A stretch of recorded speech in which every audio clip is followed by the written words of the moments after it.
Iran Israel వార్లో కొత్త మలుపు ఏంటంటే, ఒకటి ఇప్పటికే అమెరికాకి సంబంధించినటువంటి అణు విధ్వంసక నౌకలు అటు ఇరాన్ వైపు బయలుదేరి వెళ్ళటం, అట్లాగే యుద్ధ విమానాలు పెద్ద ఎత్తున వెళ్ళటం, ఈ క్యారియర్స్ని మోసుకుని వెళ్ళినటువంటి అంశాలు ఒకవైపున.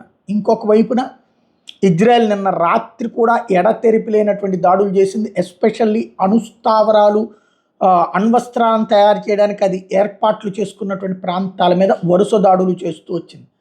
ఇదే సందర్భంలో ఇరాన్ పౌరులకి ఇజ్రాయెల్ ఆల్రెడీ నిన్న పిలుపునిచ్చింది. మీరందరూ కూడా తిరగబడండి, మీ పాలకుడు ప్రమాదకారి, మీ పాలకుడు వల్ల ప్రపంచానికి ప్రమాదం, ఆల్రెడీ మిమ్మల్ని బైజెంటైన్ మతంతో ఉన్నటువంటి మీ దేశాన్ని మత మార్పిళ్ళు చేసి మిమ్మల్ని అందరికి హింసిస్తున్నాడు. ఇట్లాంటి వాడి ఇదివరకు షా ప్రభుత్వాన్ని దించి ఇతను చేసినటువంటి అరాచకాలు మీరందరూ బలయ్యారు కాబట్టి మేము ఇప్పుడు అటాక్ చేస్తున్నాం కాబట్టి మీరందరూ తిరగబడండి అని ఒకవైపున పిలుపునిస్తున్నటువంటి సందర్భంలో, రెండవ వైపున ఇరాన్లో ఉన్నటువంటి ఇరాన్ ఆల్రెడీ ఈ యుద్ధాన్ని ఆపడానికి రకరకాల ప్రయత్నాలు చేస్తున్నటువంటి సిచ్యుయేషన్. ఒకటేమో మొన్నేమో మీరు ఆపేస్తే మేము ఆపేస్తాం, మీరు మా మీద దాడులు చేస్తే అన్నటువంటి, దాడులు ఆపేస్తే మేము ఆపేస్తాం అన్నటువంటి ప్రతిపాదన.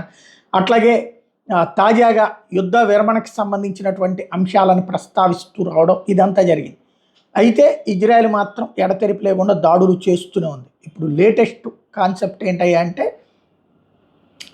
అమెరికా అధ్యక్షుడు ట్రంప్ టెహ్రాన్ని ఖాళీ చెయ్యండి అంటున్నాడు. ఇరాన్ రాజధాని టెహ్రాన్ని ఖాళీ చెయ్యండి అని ప్రజలకు పిలుపునిస్తున్నాడు. అంటే భారీ విధ్వంసం జరగబోతోంది. ఇజ్రాయెల్ అటాక్ చేస్తుంటే వీళ్ళందరూ సపోర్ట్ చేయడమా, లేకపోతే అమెరికా బ్రిటన్ వీళ్ళందరూ కూడా రంగంలోకి దిగి ఒకప్పుడు ఇరాక్ని ఎలా కొట్టారో అట్లాగే చేయబోతున్నారా అన్నటువంటిది ఇక తేలాల్సినటువంటి అంశం.